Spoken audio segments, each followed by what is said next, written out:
A warm welcome to everyone. This module is going to discuss about evolution of air transport and the governing bodies involved in air transportation. So the first thing what we are going to discuss is on the benefits of air transportation. Since like so many air types of transportation evolved, what are the basic benefits of air transportation and how the aviation has evolved over a period of time and the basic difference governing bodies such as IATA and ICAO and Airport Authority of India and the conventions associated with all these governing bodies. So the first one is the benefits of air transportation.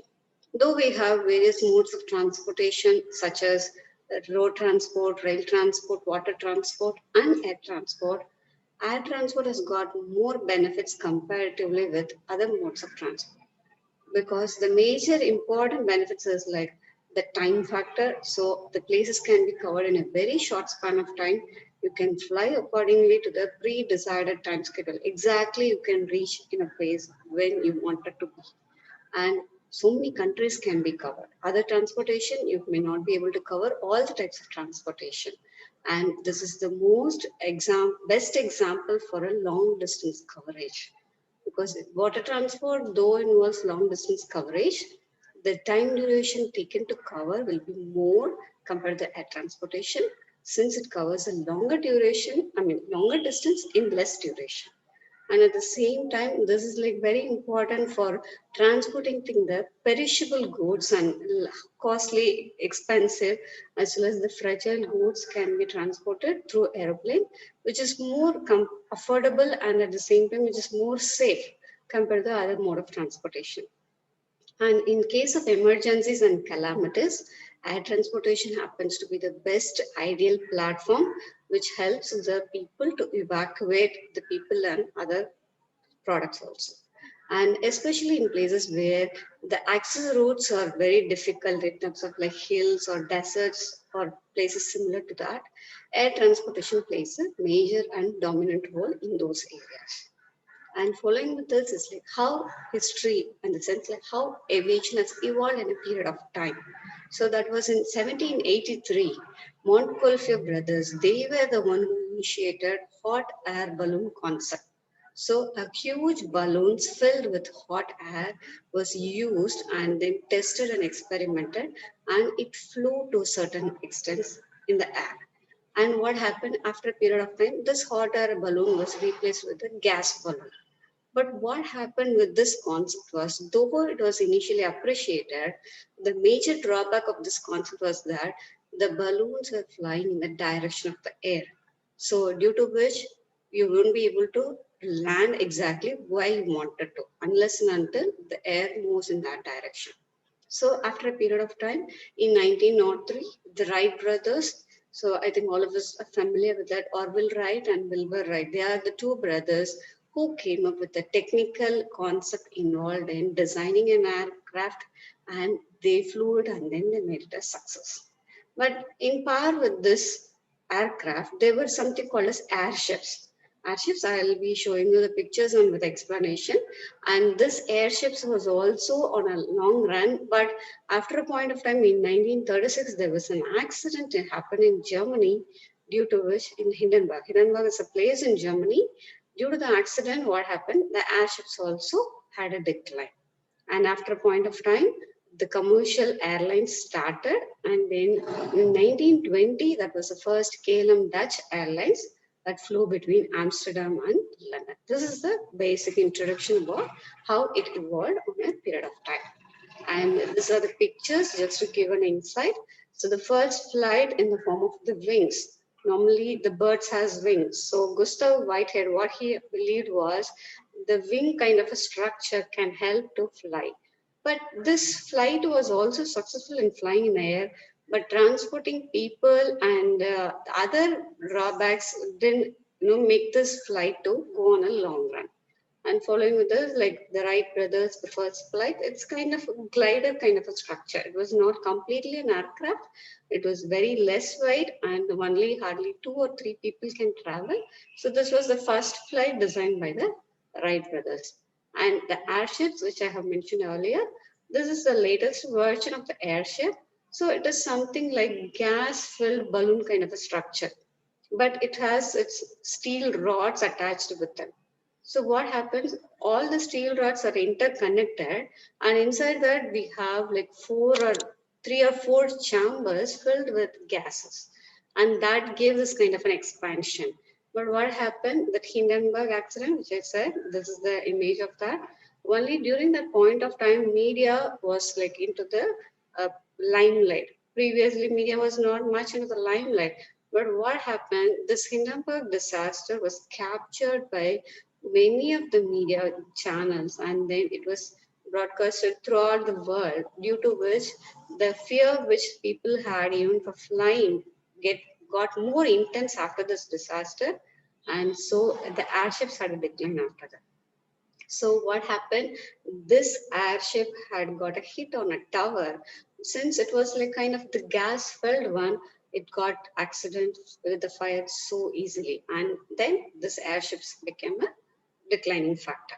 And then the first commercial airline, as I've told you, the KLM Dutch Airlines from Amsterdam to London. This is the picture. And what happened was the same aircraft, the shorter distance covered first was Amsterdam to London, and then the longer distance of journey of KLM was from Netherlands to Indonesia. So these are the first shorter and long distance coverage done by the first commercial airline. This is the world's first commercial airline. Okay, and after a period of time only, gradually it started extending to the Far East. So we can say that Europeans can be called as the pioneers. But comparatively speaking, though Europeans became the pioneers, what happened was the Americans took a lead beyond the Europeans in the process of long run. Okay, and the next one is India. Talking about India, so we have Air India. Now we call that as Air India, but previously it was called as Tata Airline. So Tata Airline got converted to Air India. Air India is in function now. So what happened? This Tata Airline was initiated from Karachi to Mumbai in 1932 with just one single engine. This Tata Airline, we can see the picture and you can see the name of that also. So it was in 1932. So who was that? Jahangir Rajanji Dadabhai Tata. He is called as JRD. So he was the first licensed pilot in India. So the first pilot who got the license and the first commercial flight, Tata Airline, was flew by JRD, who carried passengers along with the mail. So previously aircrafts or main benefits were only towards carrying mail and cargo, and even before that the main purpose was only for military purposes. During the war, the aircrafts were used, especially to put a bomb in another country, the aircrafts were used, and then so it was initially for the military purposes, which later gradually got converted towards carrying cargo and mail, and only after that the passengers were carried. This is the kind of a change in evolutionary stages. And this first Tata Airline, talking about this Tata Airline, it covered the first year alone, it had took around 155 passengers covering 260,000 kilometers. So now then later it got converted into Air India in the year 1946. And talking about air transportation in India, air travel was a dream for majority of the population. So because it was very expensive and not everyone were able to afford it. So it was a dream for everyone. But only after a period of time, the growth gradually happened and then people started inventing new concepts. And with that only the low cost carriers came into the scenario. And with the low cost carriers, the non-affordable people were also able to think of going in for air travel because the cost was very less expensive. And so what happened? Only in the post-independence period, the real development of air transportation took place.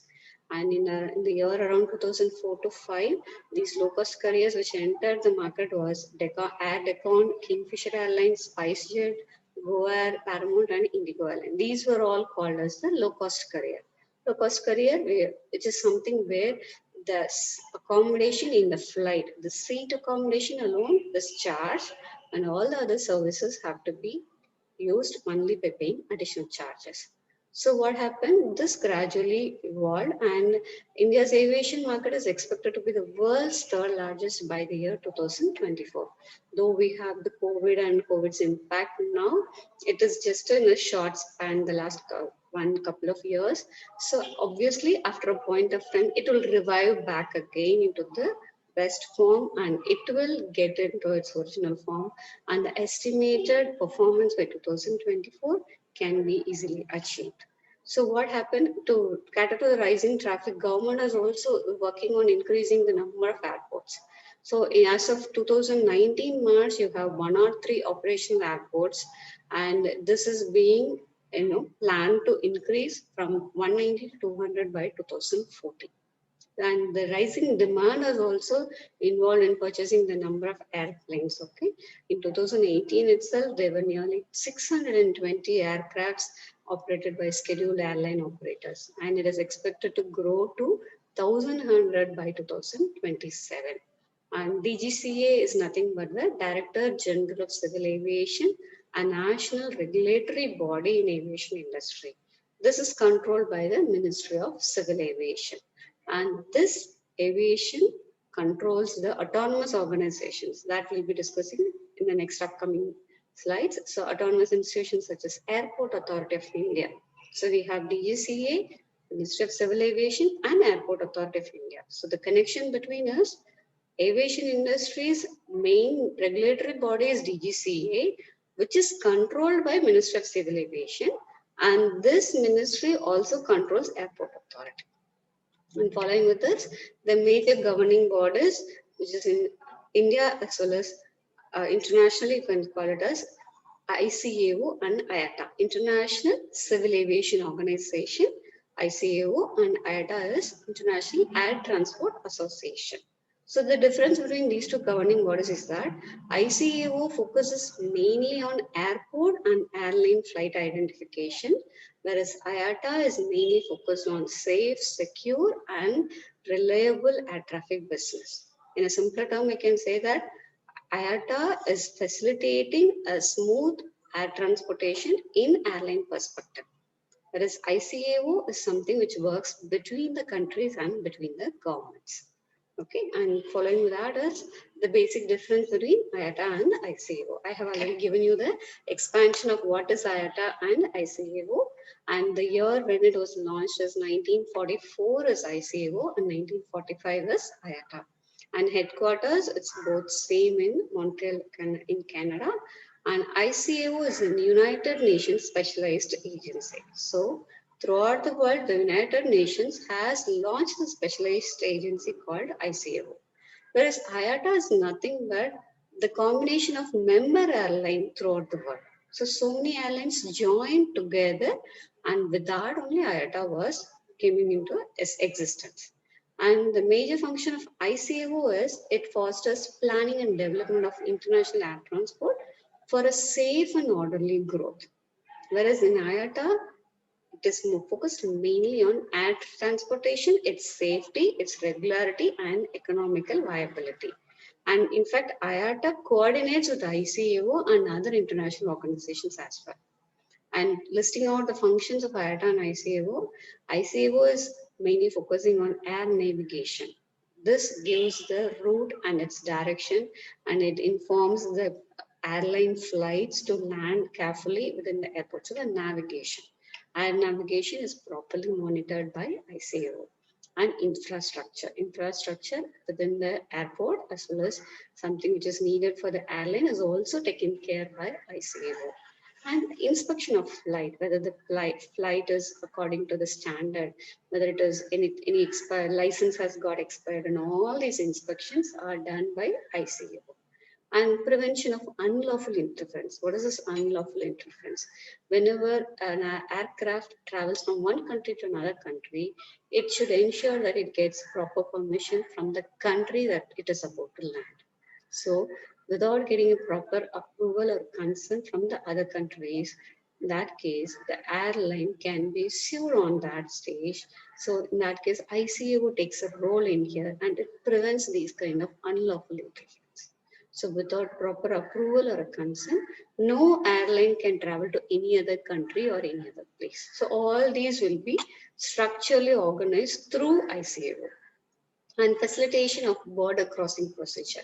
So the previous point reflection is that so border crossing in the sense between the countries. So ICAO makes sure that everything is properly enabled and it is being implemented. So all these are the functions of ICAO. In a simpler term, we can say that government is connected in terms of functioning of ICAO. Whereas in IATA, you don't have this governmental interference.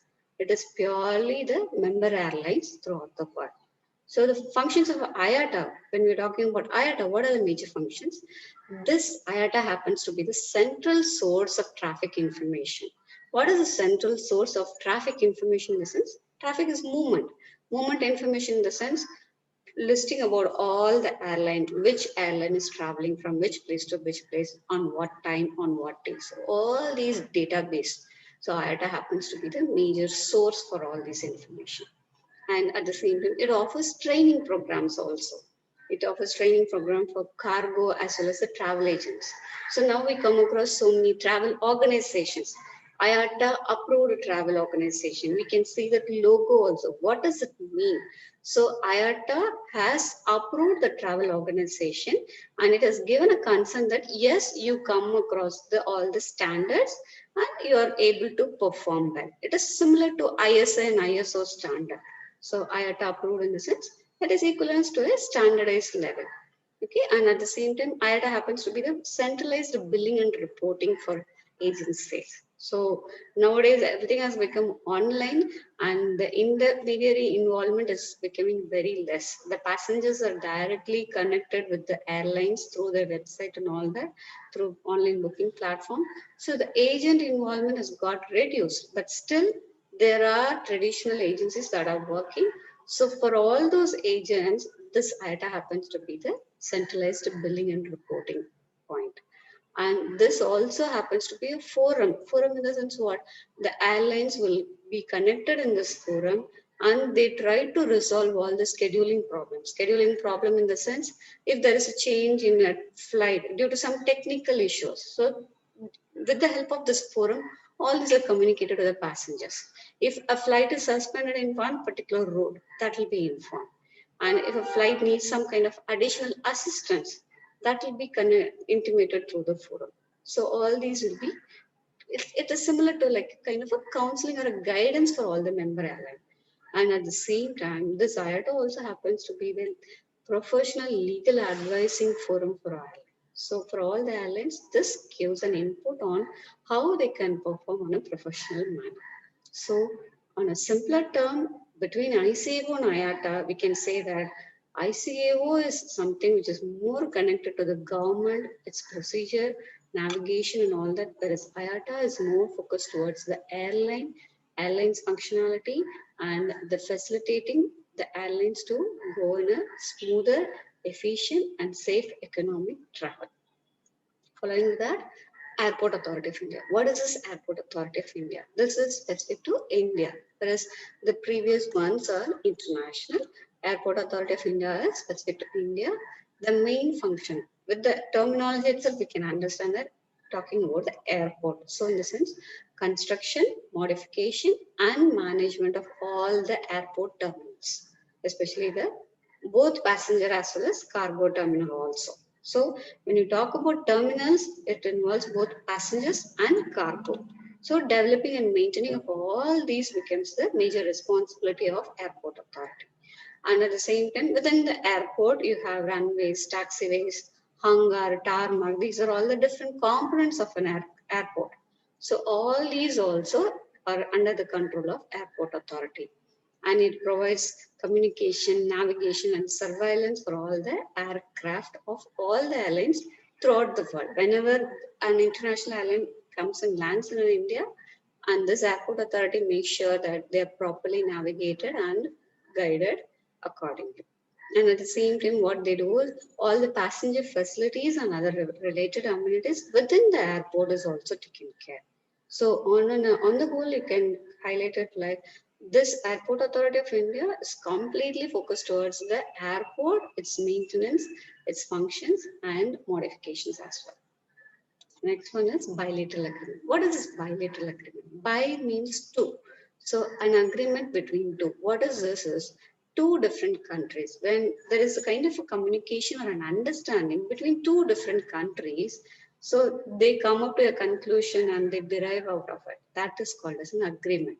So here in terms of air travel between the two countries, there is a kind of contracting agreement. What do they do?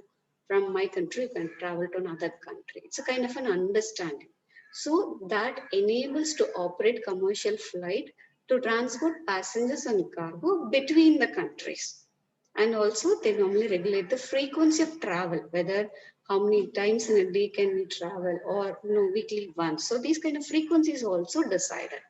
And the capacity of air services also is being highlighted. Capacity in the sense an aircraft carrying 100 passengers, 200 passengers, and what about the cost? Everything will be understood in this bilateral agreement. So after a period of time, what happened? The agreement between two countries got expanded into multiple in the sense so many countries were involved in together. So this multiple or multilateral agreement is also same as the bilateral agreement. The only difference is that it is involving more than two countries, and this multilateral agreement only is later called as open sky. So here we have bilateral agreement, multilateral agreement, and open sky. So bilateral agreement is between two, multilateral agreement is between more than two countries, and this multilateral agreement had only led to the formation of an agreement called open sky. Okay, three terms we have to have a connectivity.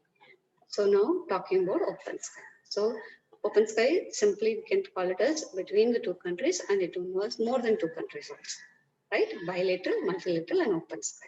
So what is this open sky does is it tries to come to a situation where they give more restrictions in the sense if the particular airline needs to travel from one country to another country, it has to follow all these restrictions.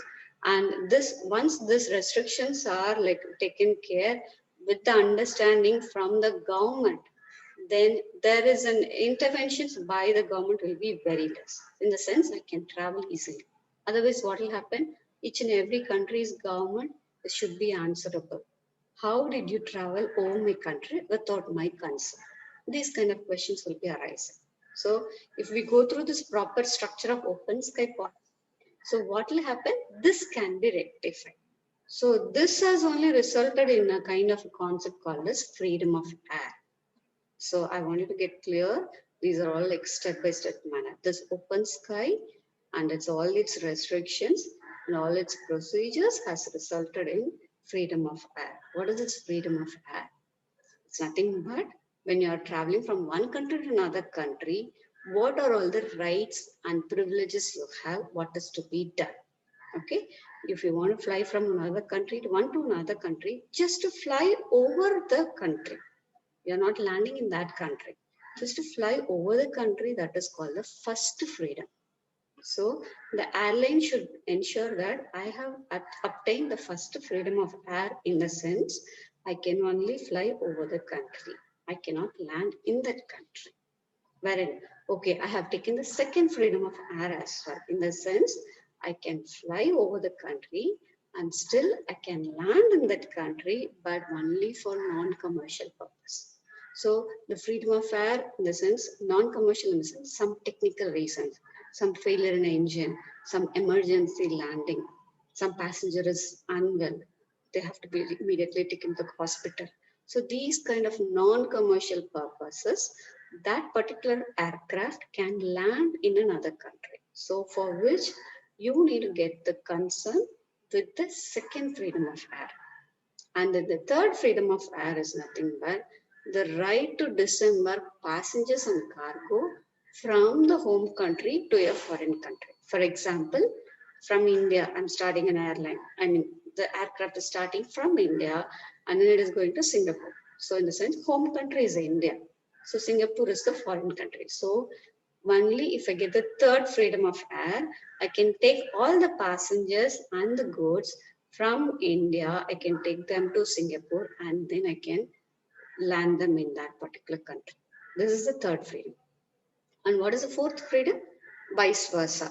From Singapore, I can have the right to pick up the passengers and cargo, and then I can bring to the home country. This is the fourth freedom. And then the fifth freedom is you can transport the right you obtain to transport the passengers and cargo from one foreign country to another foreign country. If the airline is based in India, I can transport the passengers as well as cargo from Singapore to Frankfurt. Singapore is another foreign country and Frankfurt is also in another foreign country. So that is the fifth freedom. So these are all nothing but the freedoms of air in the sense the particular airline should get permission to get these freedoms. So only if I get these kind of 5 freedoms approved, my aircraft is eligible to fly on air and land in that country. Okay, this is the basic concept. And following with that, international convention. So whenever there is a bilateral agreement or multilateral agreement or whatever, so when all these agreements are launched and how it is launched with the help of a meeting, right? When people join together and then have a discussion, the outcome of the discussion is nothing but an agreement or some solution.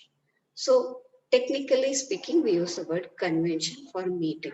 Convention in the sense, it's a kind of a gathering where what they do, they discuss, they analyze, and then they come to a conclusion with formation of an agreement. So binding to so many countries. So in that case, these kind of meetings can be enabled for trade, science, and then crime, disarmament, transport, and human rights also. All these concepts can be discussed over the meeting. So now in terms of airlines, we have these major 3, Chicago Convention, Warsaw Convention, and Montreal Convention. These are the 3 major conventions or meetings that were initiated mainly towards the promotion of air transportation. The name of this convention is given based on the place where it has happened. Chicago, Warsaw, and Montreal are the name of the places where the convention was initiated. So let's see what are these concepts. Chicago Convention. What is the Chicago Convention? The meeting which was initiated in Chicago in the year 1944, especially when almost World War II was in the final stages. So 54 countries have participated in this conference in Chicago, and they were mainly thinking that since due to World War, the world has got an economical hit and it got worsened, and they believed that air transportation could enable a better future for all the countries. So they thought with the help of international aviation, the economical decline can be brought back to the original form. So with this convention only, they have come to an understanding and then they have formed a kind of a organization called as ICAO, which we have already discussed. So how this ICAO was initiated? Because of this Chicago Convention only. Okay, so now we know what is ICAO. So ICAO came as a result of this Chicago Convention. Okay, and the next one is Warsaw Convention. This Warsaw Convention is another meeting which was discussed after Chicago Convention. And what this convention was focused mainly was that this is mainly towards the liability that can be given for the passengers as well as the luggages or the goods that they have transported. Because what will happen anytime on air, there are more possibilities of accidents happening, some misplacement happening, some losses of baggage as well as losses of lives or accidents also happen. So in that case, what is the liability given to the passengers or to the goods? So to derive a solution for that only, this Warsaw Convention was facilitated. So the first conference was happening in Paris, where only diplomats and non-professionals attended, and 31 countries have participated in that.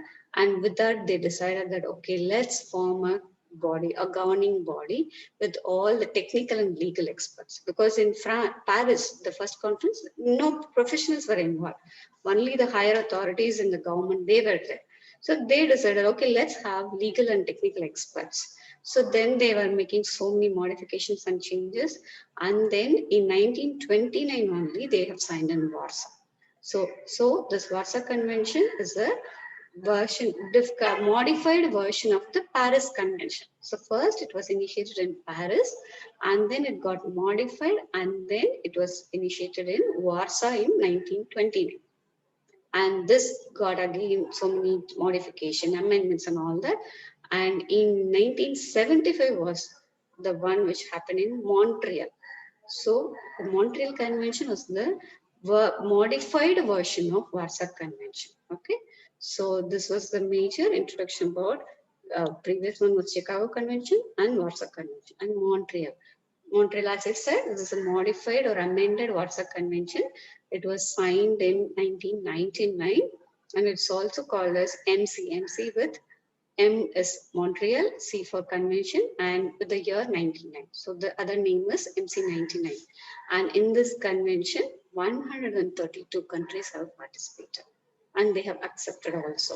So this convention has taken a major leap in the aviation industry. So this convention has made sure that the passengers have all the rights in the case of delayed or lost luggages, in case of flight delays or cancellation as well as injuries. So the compensation was given more attention for all the victims in airline disaster, and it was this convention was more favorable towards the passengers than the airlines. So the benefits, even if the passengers were at fault sometimes, but this convention was more in favor towards the passengers. So that is Montreal Convention. And the basic difference between Warsaw and Montreal is Warsaw was formed initially and amended form of Warsaw is Montreal. So Warsaw Convention was more traditional one. Though Warsaw Convention was also focusing on the passenger benefits and liabilities, but it involved more of complexities. Whereas Montreal Convention was very modernized and it was made simpler. In another word, we can say that Warsaw Convention was a little complicated, whereas this Montreal made it more simpler. And this talking about liability, the passengers were given liability in both Warsaw and Montreal, but in Warsaw Convention, the passengers need to more emphasize on that. They have to more emphasize that, yes, I have lost my baggage, my lives are under threat, or all these, they have to give more explanation, which was not needed in Montreal. So they were given, of course, without even more emphasis also. It was more favorable, Montreal one. Okay, this is the difference between that. So in concluding perspective, we can say that what we have seen until now is the major benefits of aviation sector and how aviation has initiated, what are the different aircrafts which was used and how it had changed after a period of time, the governing bodies, and then the IATA, ICAO, Airport Authority, and along with that, the various conventions of airlines and aviation. And thank you everyone for patiently viewing this video. I hope this is more informative. Thank you all.